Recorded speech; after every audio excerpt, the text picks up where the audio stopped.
السلام عليكم ورحمة الله وبركاته. فرينتani waxay si gaar ugu socotaa maamooyinka. Haddaba maamo waa inaad barataa hababka saxan ee loo seexiyo dhallaanka ama caruurta si aad uga hortagto neef qabitiinka ee keenta cilada dhimashada degdega ah ee caruurta ee loo yaqaano sudden infant death. Fadlan ha u seexin caruurta hababka aan kuu sheegi doono.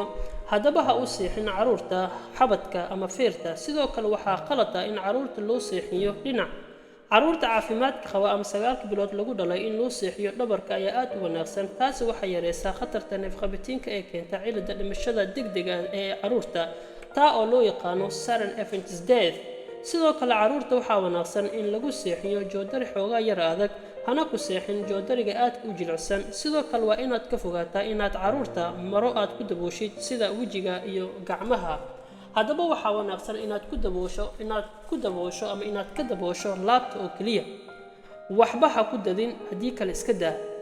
kana ilaali wax kastoo dabooli kara wajiga sida barkimaha, marooyinka, bustooyinka iyo waxyaalaha kale ee caruurta ku ciyaara sida toyska. sidoo kale qolalka caruurta inaysan ahaanin mid aad u kulul ama aad u qabow. heerkulka qolka waa inuu u dhaxeeyaa 20 degrees centigrade. sidoo kale caruurta hana la seexan caruurta kale ee ka waaweyn. qodobka ugu dambeeya ka fogey meelaha muqaadaraadka lagu cabo. haddaba maamo muuqaalkan haddaa wax ka faa'iiday fadlan u sheergari asxaabtaada si ayagana ay uga faa'iidaystaan. mahadsanid.